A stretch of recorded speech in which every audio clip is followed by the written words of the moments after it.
नमस्कार, मैं हूं अखिलेश पांडे और आप देख रहे हैं सी न्यूज़ भारत। वक्त हो चुका है न्यूज़ आर का। छत्तीसगढ़ के बेमेतरा जिले के देवरबीजा अंतर्गत स्वामी आत्मानंद उत्कृष्ट हिंदी इंग्लिश मीडियम स्कूल एक बार फिर सुर्खियों में है। इस बार सांस्कृतिक कार्यक्रमों में ड्रेस लाने के नाम पर बच्चों से पैसा वसूलने का शिक्षकों पर आरोप लगा है। आपको बता दें कि सांस्कृतिक कार्यक्रम छोटे छोटे बच्चों द्वारा किया जाना था। कार्यक्रम में भाग लेने वाले बच्चों का भी काफ़ी मन था कि वो डांस और अन्य हिस्सों में भाग लें। अन्य कार्यक्रमों में भी भाग लेने के लिए उन्होंने अपनी दिलचस्पी तो दिखाई, मगर भाग लेने के लिए ड्रेस की ज़रूरत थी और ड्रेस को बाहर से किराए पर लाना था। इसके लिए शिक्षकों ने बच्चों से घर से पैसे लाने को कह दिया, जिसका चार्ज लगभग 250 रुपये रखा गया।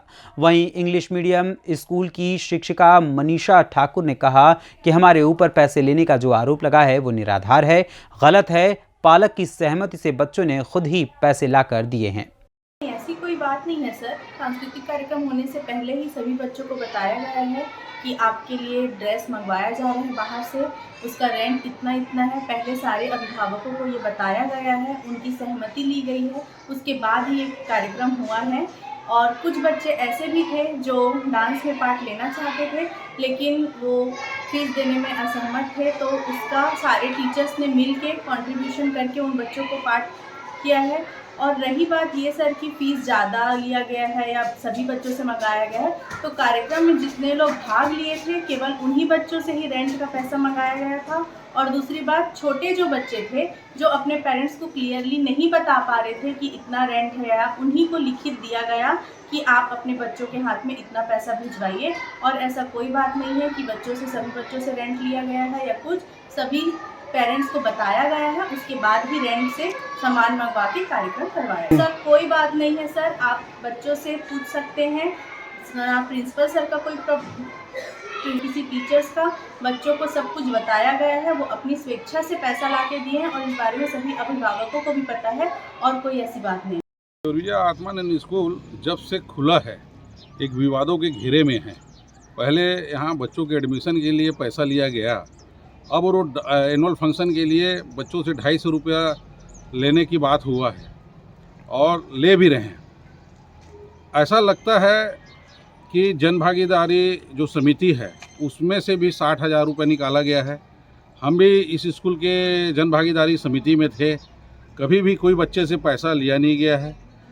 अब रही बात जो 250 रुपया लेने की, जो भी और इस कमेटी के अध्यक्ष होते हैं यहाँ के जिलाधीश और बीओ, इसमें जितने भी जिले लेवल के अधिकारी समिति में अध्यक्ष और पदाधिकारी हैं, और कलेक्टर महोदय को ध्यान देना चाहिए ऐसे शिक्षक जो विद्यालय में विद्यार्थियों के से 250 रुपये लिए हैं, ऐसे शिक्षक के ऊपर तत्काल कार्रवाई हो और तत्काल वो 250 रुपये बच्चों को वापस दिलाए। और ये भी पता चला है कि बच्चे लोग से कुछ उन लोग का जो ग्रुप बना है उसमें लिखा गया कि आप लोग का पैसा जमा नहीं हुआ, तत्काल जमा करे करके।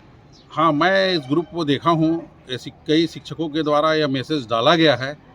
और भी बता रहा हूँ, सुनाई में ऐसा भी आया है कि हाँ, ड्रेस या अन्य वस्त्र के लिए जो उसके उपयोग आता है उसके लिए भी बच्चों को दबाव देकर एक अधिकृत दुकान में भेजा जाता है, ताकि वहाँ शिक्षकों का कमीशन बना हुआ है। और देवरबीजा स्कूल जो आत्मानंद स्कूल है वो भ्रष्टाचार का केंद्र बना हुआ है और कलेक्टर महोदय को ध्यान देना चाहिए, क्योंकि जन भागीदारी के अध्यक्ष कलेक्टर महोदय हैं। देखो, सबसे पहले हमारा बैठक हुआ था 24 जनवरी को। उसमें दोनों संबंध में चर्चा हुई थी। एक एनुअल फंक्शन जो वार्षिकोत्सव हर साल मनाया जाता है, और 26 जनवरी का जो त्यौहार था उसमें 26 जनवरी की चर्चा हुई, तो कुछ लोग आए नहीं थे, तो कुछ चर्चा उसमें कुछ नहीं हुआ। बस इतना है कि उसका आगे बैठक करेंगे करके, और ना बैठक हुआ, और बैठक में ये सब पैसा लेने का चर्चा भी नहीं हुआ है। और पता नहीं लोग कैसे पैसा लिए हैं, समझ ही नहीं आता। नहीं, जब बच्चों लोग से लिया गया पैसा, क्या आपके जब बैठक हुआ उसमें ये बात हुआ था? नहीं, बैठक में बात नहीं हुआ था पैसा लेने का। वो तो बजट आएगा 60,000 के आसपास ऐसा करके बोले थे, तो 30,000 ट्रेन का आएगा, 30,000 कपड़े का आएगा, तो 60,000 का बजट उसी टाइम बोल दिए थे निकाल लेना करके। तो फिर ये बच्चे लोग से कैसे लिया गया है? अब पता नहीं बच्चे लोगों से कैसे पैसा लिया गया है, बहुत गलत हुआ है बच्चे लोगों से पैसा लेकर। तो आप शाला विकास प्रबंधन में सांसद प्रतिनिधि हो, तो आगे आप लोग क्या करोगे? आगे बैठक में बात रखेंगे कि ऐसा गलत तरीके से पैसा ना वसूली किया जाए करके। ये इस संबंध में इस कार्यालय को कोई शिकायत प्राप्त नहीं हुई है, यह आपसे ही पता लग रहा है।